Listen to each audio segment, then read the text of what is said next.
Hello friends, in today's lecture we are going to start new concepts about time of supply. अगर हम यहाँ पे time of supply के अगले concepts की बात करें तो यहाँ पर हम देखेंगे कि जब भी गवर्नमेंट जीएसटी का रेट चेंज करती है तो उसका क्या इम्पैक्ट होता है टाइम ऑफ सप्लाई के ऊपर। जैसा कि हमें पता है कि हमारे जीएसटी का रेट जीएसटी काउंसिल डिसाइड करती है और जीएसटी काउंसिल के पास राइट है कि वो कभी भी जीएसटी का रेट चेंज कर सकती है। That means CGST, SGST, UTGST या आईजीएसटी का रेट चेंज करना जीएसटी काउंसिल के हाथ में है। अगर जीएसटी का रेट चेंज होता है तो हमें सबसे पहले ये आइडेंटिफाई करना पड़ेगा कि कौन सी डेट को चेंज हो रहा है रेट, या फिर किस डेट को supply of goods and services हो रही है, या फिर सप्लायर किस डेट को इनवॉइस इशू कर रहा है, या फिर किस डेट को सप्लायर को पेमेंट मिल रही है। अगर आपका जीएसटी का रेट चेंज होता है and transaction of supply of goods and services अभी तक कंप्लीट नहीं हुई है, देन हमें ये डिसाइड करना होता है कि टाइम ऑफ सप्लाई क्या होगा एंड ओल्ड रेट एप्लीकेबल होगा या फिर न्यू रेट। जैसा कि अभी हमने डिस्कस करा है कि हमें 3 इवेंट्स पे ध्यान देना है। पहला, किस दिन को गुड्स एंड सर्विसेज सप्लाई हो रही हैं, किस डेट को आपका इनवॉइस इशू हो रहा है और किस डेट को आपको पेमेंट मिल रही है। ये तीनों इवेंट अलग अलग टाइम पर इंकर होते हैं और अलग अलग सीक्वेंस होता है।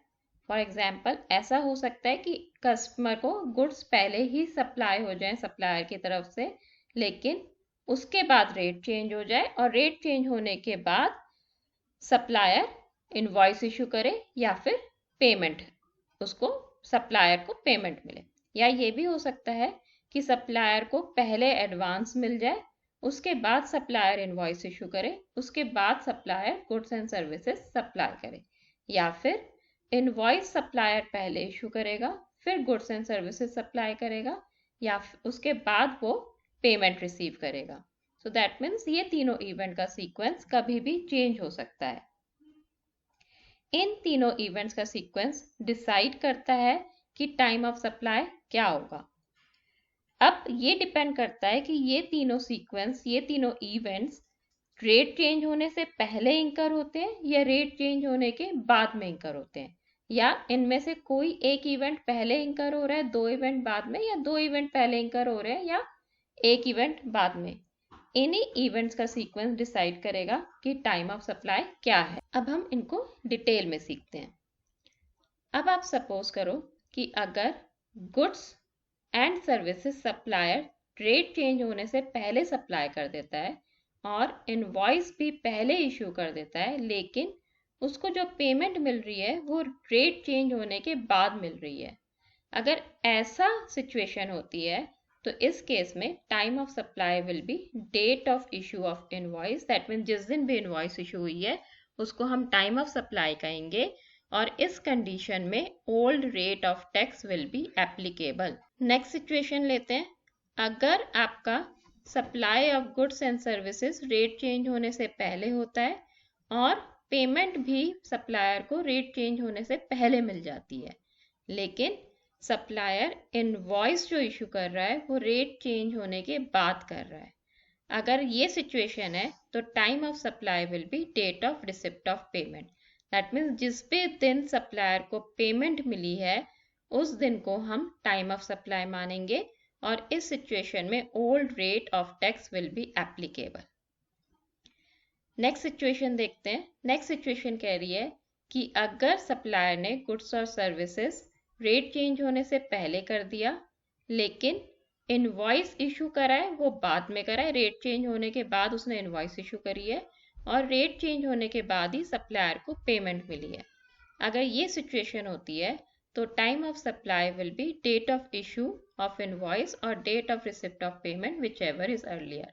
दैट मीन्स अगर इनवॉइस पहले इशू हुआ है और पेमेंट बाद में मिली है तो जिस दिन इनवॉइस इशू हुआ है उसको हम टाइम ऑफ सप्लाई मानेंगे, लेकिन अगर पेमेंट पहले हुई है और इनवॉइस बाद में इशू हुआ है तो जिस दिन आपको पेमेंट मिली है सप्लायर को उसको हम टाइम ऑफ सप्लाई मानेंगे। और इस सिचुएशन में new rate of tax will be applicable. Next situation लेते हैं। नेक्स्ट सिचुएशन कह रहा है कि अगर सप्लायर को पेमेंट पहले मिल जाती है, दैट मीन्स रेट चेंज होने से पहले सप्लायर को पेमेंट मिल रही है, लेकिन रेट चेंज होने के बाद सप्लायर इनवॉइस इशू कर रहा है और गुड्स और सर्विसेज भी सप्लाई कर रहा है। इस केस में time of supply will be date of issue of invoice. That means जिस भी दिन उसने इनवॉइस इशू करा है उसी को हम टाइम ऑफ सप्लाई मानेंगे और इस कंडीशन में new rate of tax will be applicable. Next situation लेते हैं। नेक्स्ट सिचुएशन कह रहा है कि अगर सप्लायर इनवॉइस पहले इशू कर देता है, दैट मीन्स टैक्स का रेट चेंज होने से पहले इनवॉइस इशू हो जाती है, लेकिन टैक्स का रेट चेंज होने के बाद सप्लायर गुड्स और सर्विसेज सप्लाई करता है और सप्लायर को पेमेंट भी बाद में मिलती है। अगर ये सिचुएशन होती है तो इस केस में time of supply will be date of receipt of payment. जिस भी दिन पेमेंट मिली है सप्लायर को उसको हम टाइम ऑफ सप्लाई मानेंगे और इस सिचुएशन में new rate of tax will be applicable. Next situation लेते हैं।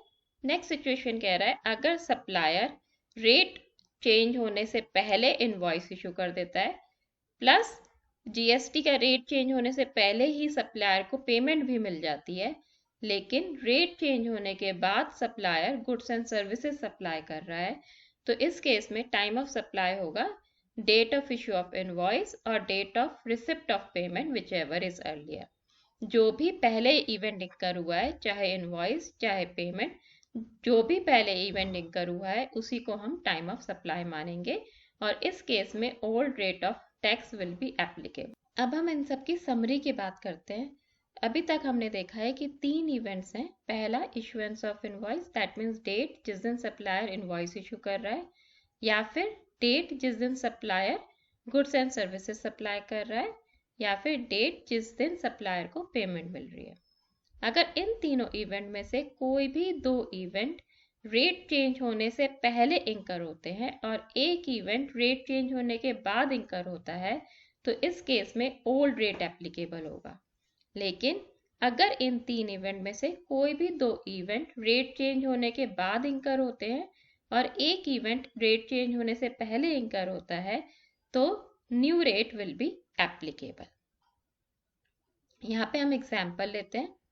सपोज करो कॉन्ट्रैक्टर कंस्ट्रक्शन करता है घर का जुलाई के अंदर।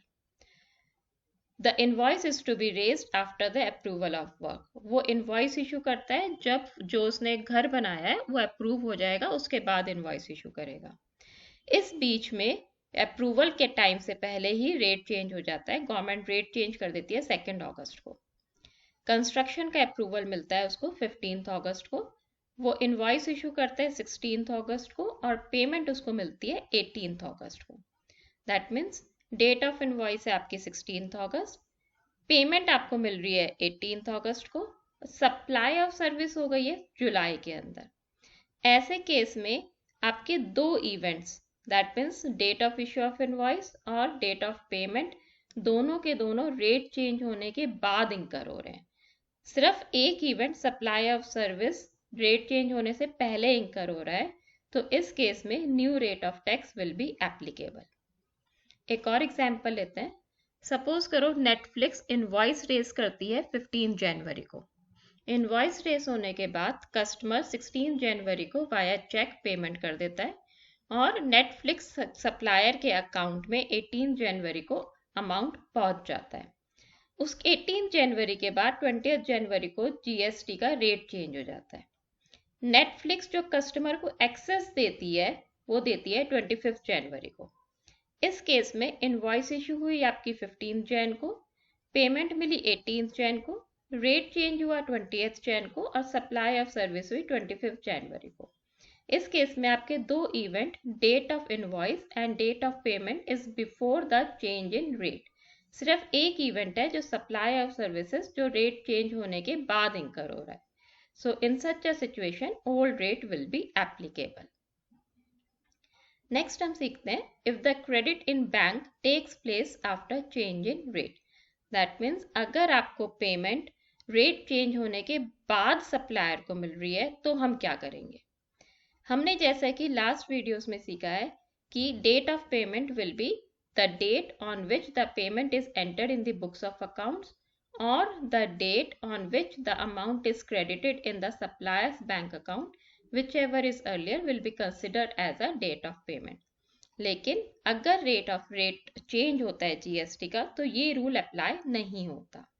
इस केस में अगर आपने पेमेंट की एंट्री बुक्स में पहले कर दी और उसके बाद आपका रेट चेंज हो रहा है और रेट चेंज होने के 4 वर्किंग डेज के अंदर अगर पेमेंट बैंक में क्रेडिट नहीं होती, दैट मीन्स कि रेट चेंज होने के 4 वर्किंग डेज के बाद बैंक में अगर पैसा जाता है तो इस केस में date of receipt of payment, जिस भी दिन बैंक में पैसा आया है सप्लायर का, उसी दिन को हम date of crediting of payment in bank account मानेंगे। उसी डेट को हम मानेंगे कि पेमेंट रिसीव हुई है। इस केस में जिस भी टाइम पे आपके बैंक अकाउंट में पैसे आए हैं उसको सप्लायर टाइम फॉर पेमेंट मानेगा। दैट मीन्स इस केस में हमारा वो रूल एप्लीकेबल नहीं होगा कि payment the date on which payment is entered in the books of accounts और the date on which amount is credited in the supplier's bank account whichever is earlier. इस case के अंदर जिस भी दिन बैंक अकाउंट में पैसे गए हैं उसी को हम डेट ऑफ पेमेंट मानेंगे। यहाँ पर हम एग्जाम्पल लेते हैं। अगर सपोज करो रेट चेंज हुआ है 8 जून को और पेमेंट रिकॉर्ड हुई है बुक्स में 6 जून को, that means payment rate change होने से पहले रिकॉर्ड हो गई है लेकिन पेमेंट क्रेडिट हुई है सप्लायर्स के बैंक अकाउंट में 13 जून को, विच मीन्स कि जो पेमेंट ट्रांसफर हुई है सप्लायर के बैंक अकाउंट में वो 4 वर्किंग डेज के बाद हुई है। 8 जून से अगर आप 4 वर्किंग डेज लगाते हो तो आपका आता है 12 जून, तो 4 वर्किंग डेज के बाद आपकी पेमेंट ट्रांसफर हुई है। तो इस केस में date of transfer of payment will be 13 June because bank was open on all working days, so all working days was the considered as a working part. With this we comes to an end of today's lecture. For further reference you can refer the book Introduction to GST. Thank you.